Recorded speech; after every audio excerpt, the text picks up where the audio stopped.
মুহূর্তেই যে খবরের দিকে নজর রাখতেই হবে, গতকালই আমরা দেখেছিলাম বিধানসভায় দাঁড়িয়ে হুঁশিয়ারি দিয়েছিলেন মুখ্যমন্ত্রী শুভেন্দু অধিকারী। আর মুখ্যমন্ত্রীর চরম হুঁশিয়ারির পরেই আমরা দেখলাম 24 ঘন্টাও গেল না, অ্যাকশন শুরু পুলিশের। হুমায়ুন কবিরের পার্টির 3 নেতাকে গ্রেফতার করা হলো। রেজিনগর থেকে 2জনকে এবং শক্তিপুর থেকে 1জনকে গ্রেফতার করেছে পুলিশ। এবং এরা কারা জানবো, আমার সঙ্গে আমার প্রতিনিধি রয়েছে, সরাসরি চলে যাব। প্রণব রয়েছে আমার সঙ্গে, প্রণবের সঙ্গে কথা বলবো। প্রণব, এরা কারা?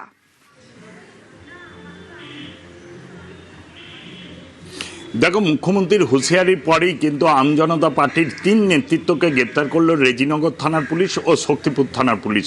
রেজিনগর থানার পুলিশ 2জনকে গ্রেপ্তার করেছে, তাদের মধ্যে গোলাম মোস্তফা ও আমিনুল হক। গোলাম মোস্তফা হচ্ছে তোমার যে কাশীপুর অঞ্চলে যেখানে সভা হয়েছিল এবং মুখ্যমন্ত্রী রীতিমতন পুলিশকে হুঁশিয়ারি দিয়েছিলেন হুমায়ুন কবির, সেই সভার প্রধান উদ্যোক্তা ছিল এই গোলাম মোস্তফা, তাকেও গ্রেপ্তার করেছে। এবং আমিনুল হক, সেও কিন্তু এই বেলডাঙ্গা 2 এর যে ব্লক রয়েছে সেই ব্লকের রীতিমতো উল্লেখযোগ্য নেতা হচ্ছে এই আমিনুল হক।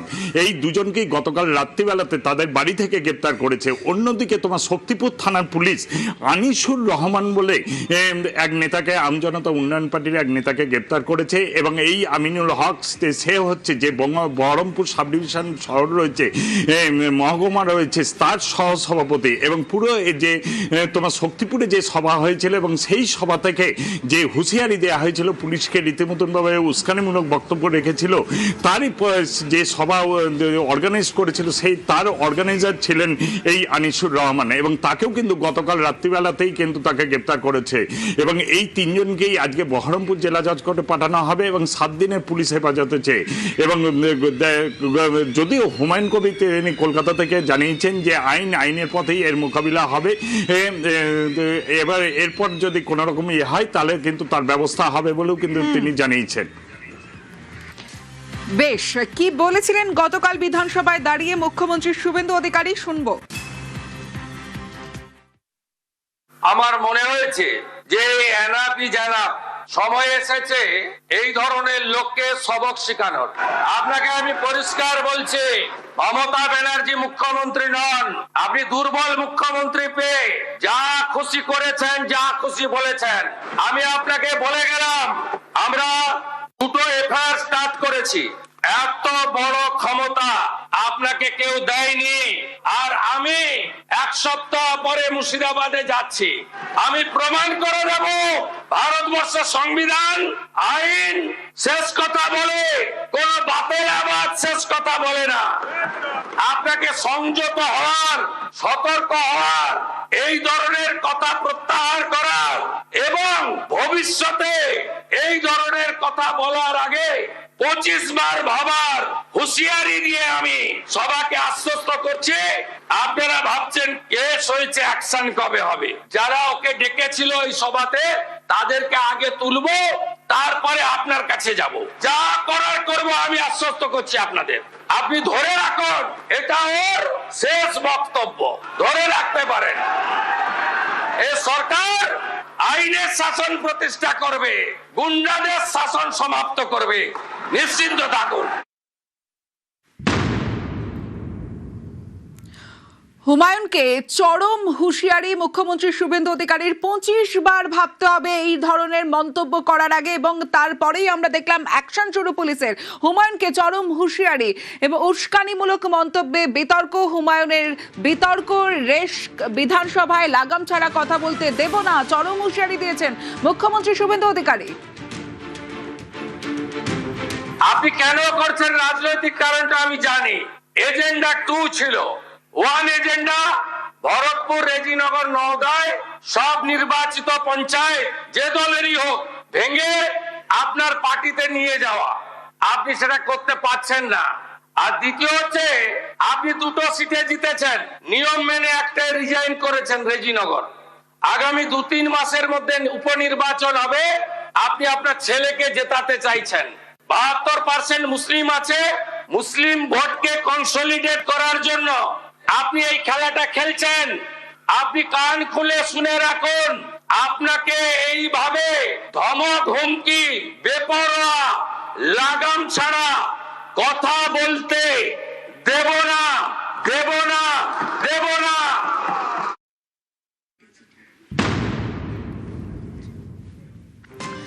শাহজাহান পুষ্পার নাম করেও হুমায়ুনকে হুঁশিয়ারি দিয়েছেন মুখ্যমন্ত্রী শুভেন্দু অধিকারী।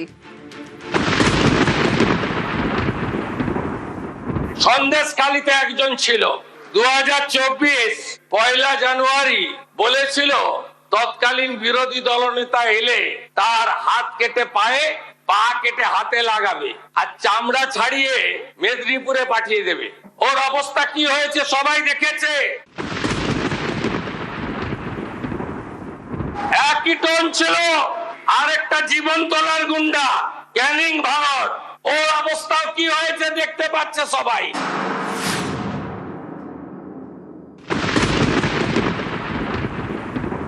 আরেকটা পুষ্পা ঝুঁকে গেনি, এমন ঝোঁকা ঝুঁকেছে খালি পায়ে ছোট প্যান্ট পরে কান ধরে উঠবস করতে করতে যাচ্ছে।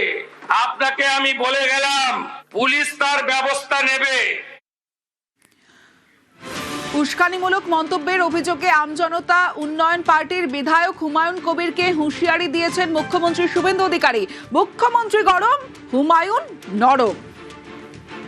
আমি তো রাজ্য সরকারের বিরুদ্ধে কিছু বলিনি, আমি বিজেপির বিরুদ্ধে বলেছি। নবাগত বিজেপিরা আমাকে আক্রমণ করেছে, তা আমি রাজনৈতিকভাবে তাদের আক্রমণ করব। কার কাছে উনি ক্ষমা চাইতে বলছেন ক্লিয়ার বলুন, যদি সেটা ক্ষমা যোগ্য হয় নিশ্চয়ই জানো। এই ধরনের বক্তব্য আপনার শেষ বক্তব্য। তিনি বলতেই পারেন, তিনি বাংলার মুখ্যমন্ত্রী। আমার যে বাই ইলেকশন হবে সেখানে আমার প্রার্থীকে জিতাতে গিয়ে আমাকে কেউ ঢিল ছুড়লে আমি তাকে রসগোল্লা ছুড়ব না। বাংলার নতুন মুখ্যমন্ত্রী বাংলার 11 কোটি মানুষকে সুশাসন দেন, সেই প্রত্যাশা নিয়ে আমরাও পরিবর্তন চেয়েছিলাম, পরিবর্তনের মুখ্যমন্ত্রী হয়েছে। কিন্তু সারা রাজ্যের সঙ্গে মুর্শিদাবাদের রেজিনগরকে যদি আলাদা ট্রিটমেন্ট করে, নওদাকে যদি আলাদা ট্রিটমেন্ট করে, বেলডাঙ্গাকে যদি আলাদা ট্রিটমেন্ট করে হবে, জেলে যাব। আমি আমার রাজনৈতিক কর্মসূচিতে আমাকে যেভাবে আক্রমণ করা হয়েছে তার পাল্টা আমি বিজেপি পার্টির লোকাল নেতৃত্বদের প্রতি বলেছি। আমি রাজ্যের শ্রমিক ভট্টাচার্যের বিরুদ্ধেও বলিনি, আমি শুভেন্দু বাবুর বিরুদ্ধেও বলিনি, আমি সুকান্ত বাবুদের বিরুদ্ধেও বলিনি। আমি সেখানকার লোকাল নবাগত বিজেপি যারা 2026 সালের 4 মে দুপুর পর্যন্ত যারা তৃণমূলের গুন্ডা ছিল, তারা আজকে বিজেপির পতাকা ধরেছে, তারা আমাকে আক্রমণ করেছে। আমি তাদের বিরুদ্ধে বলেছি, আগামী দিনেও বলবো। জেলের মধ্যে ঢুকালেও জেলের ভেতর থেকেও বলবো। কোনো আশঙ্কা করছি না এবং আমি এই সরকারকে কোনো চ্যালেঞ্জও করছি না। হুমায়ুনকে নিশানা করেছেন আইএসএফ বিধায়ক নওশাদ সিদ্দিকীও। অনেক আগে আমি এই ধরনের বক্তব্যের বিরোধিতা করেছি। আমি কোনোদিন অফেন্সিভ বক্তব্য দিইনি, আর কোনো বক্তব্যকে আমি প্রমোট করিনি বা তাকে সমর্থন জানাইনি। সংখ্যালঘুদের অধিকার খর্ব করা হচ্ছে মানে রাগ হচ্ছে, রাগের জ্বালা মিটাবার জন্য 4টে গরম গরম কথা বললে অধিকার ফিরে আসবে না। সায়েন্টিফিক ওয়েতে যেতে হবে, নির্দিষ্ট পরিকল্পনা করে এগোতে হবে। কোন জায়গা থেকে অধিকার কাটছে সেই অধিকারটা না কাটতে পারে তার জন্য অ্যান্টিডট কি আছে। 4টে গরম কথা বললে অধিকার ফিরে চলে আসবে না। তা মুসলমানদের কেন ঢুকাচ্ছেন? ওনার দলটা কি শুধু মুসলমানদের জন্য তৈরি হয়েছে? আজ হুল দিবসের অনুষ্ঠানে বাঁকুড়ায় মুখ্যমন্ত্রী শুভেন্দু অধিকারী। মুখ্যমন্ত্রী হওয়ার পর প্রথমবার জঙ্গলমহলে শুভেন্দু অধিকারী তিনি যাচ্ছেন এবং একাধিক কর্মসূচি রয়েছে। কি কি কর্মসূচি রয়েছে মুখ্যমন্ত্রী শুভেন্দু অধিকারী জানাবে সোমরাজ। দেখো, মুখ্যমন্ত্রী হওয়ার পর শুভেন্দু অধিকারী এই প্রথম জঙ্গলমহলে পা রাখছেন। আজ দুপুর 2টোর সময় বাঁকুড়ার মুকুটমণিপুরে হুল দিবসের অনুষ্ঠানে যোগ দেবেন মুখ্যমন্ত্রী শুভেন্দু অধিকারী। অবশ্যই প্রথমবার মুখ্যমন্ত্রী হিসাবে জঙ্গলমহলে পা রাখছেন শুভেন্দু অধিকারী। নিঃসন্দেহে মনে করা হচ্ছে যে আজ এই হুল দিবসের অনুষ্ঠান থেকে আদিবাসীদের জন্য বেশ কিছু নতুন কিছু ঘোষণা করতে পারেন মুখ্যমন্ত্রী শুভেন্দু অধিকারী। ইতিমধ্যেই দেখেছো যে রাজ্য বাজেট যে পেশ হয়েছে, সেই রাজ্য বাজেটে আদিবাসীদের জন্য বিশ্ববিদ্যালয় থেকে শুরু করে বেশ কিছু নতুন কর্মসূচির কথা ঘোষণা করা হয়েছে। বিশেষ করে আদিবাসী প্রকল্পের বরাদ্দ থেকে শুরু করে একাধিক ঘোষণা করা হয়েছে। আজকের যে হুল দিবসের অনুষ্ঠান, সেখানে সাঁওতালি ভাষায় যারা মাধ্যমিক এবং উচ্চ মাধ্যমিক পরীক্ষায় স্থানাধিকারী রয়েছেন তাদের সম্মান জানানো হবে মূল মঞ্চ থেকে। এছাড়াও যেটা জানা যাচ্ছে এখনো পর্যন্ত, যে যারা আদিবাসীদের মধ্য থেকে যারা বিশিষ্ট ব্যক্তিত্ব, বিশেষ করে যারা বিভিন্ন জগতে, বিশেষ করে সাংস্কৃতিক জগতের যারা সম্মানীয় ব্যক্তি, তাদের এই মূল মঞ্চ থেকে সম্মান জানানো হবে। এছাড়াও সিধু কানুহর নতুন মূর্তি উদ্বোধন করা হবে মুকুটমণিপুরে, সেই উদ্বোধনেও করবেন মুখ্যমন্ত্রী শুভেন্দু অধিকারী। দুপুর 2টোর সময় তিনি এসে পৌঁছাবেন মুকুটমণিপুরে এবং তারপর প্রথমে সিধু কানুহর নতুন মূর্তি উদ্বোধন করবেন হুল দিবস উপলক্ষে, এবং তারপর মূল অনুষ্ঠানে তিনি যোগ দেবেন, যে মূল অনুষ্ঠান 1 ঘন্টা ধরে হবে, এবং সেখানে আদিবাসী সমাজের সঙ্গে যারা বিশিষ্ট ব্যক্তিত্ব রয়েছেন তাদের সম্মান জানানোর পাশাপাশি সরকারি যে পরিষেবা, সেই পরিষেবাও তুলে দেবেন মুখ্যমন্ত্রী শুভেন্দু অধিকারী।